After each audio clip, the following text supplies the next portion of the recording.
दंडवत प्रणाम सर्वांना. आज पवित्र पर्व संपन्न होत आहे. रिसवड येथील असलेले रहिवासी जे उपदेशी आहेत त्यांच्या घरी जाऊन पारंपरिक पद्धतीने पवित्रे घातले जाते. हा सोहळा येथे संपन्न होत आहे.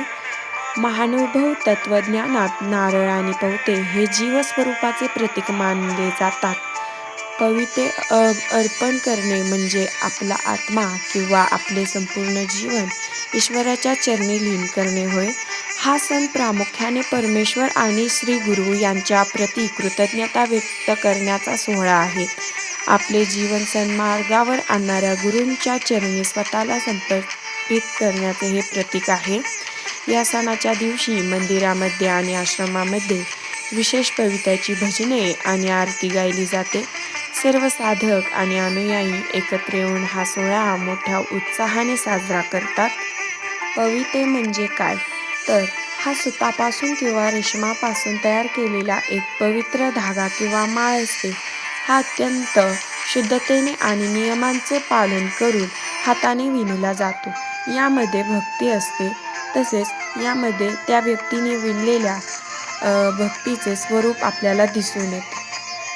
घरोघरी जाऊन पवित्रे घालण्याची रिसवडची सुंदर ही रीत भक्तीच्या धाग्याने जोडते पंथाची ही निश्चल प्रीत. परमेश्वराचा आशीर्वाद घेऊन साधक दारी दारी फिरतात. पवित्र्याचे हे मंगल पर्व अखंड गाव मिळून साजरे करतात. अशा पद्धतीने आमच्या गावातील रिसवड गावातील हा पवित्रे पर्व सोहळा अगदी आनंदात संपन्न होत आहे.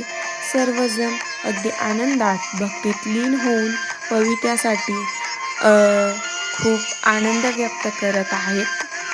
बीडी अवस्थानी श्री जगदीशा अवसर गजराचा चारी मासांमध्ये पर्व काळ पवित्र्याचा म्हणजे श्रावणामध्ये प्रत्येकाच्या घरी अशा पद्धतीने या प्रकारे पवित्रे आनंदाने घातले जाते. हा आनंद निराळाच असतो. याची सर्वप्रथम सुरुवात ही गावातील श्रीकृष्ण मंदिरापासून होते. त्यामुळे तेथे सर्व लोक जमतात व तेथे पवित्रे घातले जाते. विडा अवसर, पूजा अवसर सर्व काही तेथे संपन्न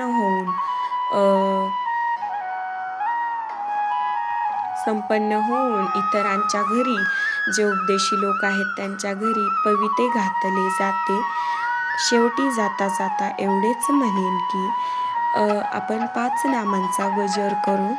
श्री गोपाल कृष्ण महाराज की जय, श्री दत्तात्रेय प्रभु महाराज की जय, श्री चक्रपाणी प्रभु महाराज की जय, श्री गोविंद प्रभु महाराज की जय आणि सर्वांचे जगद्दाता म्हणजे आपले सर्वज्ञ श्री चक्रधर स्वामी की जय.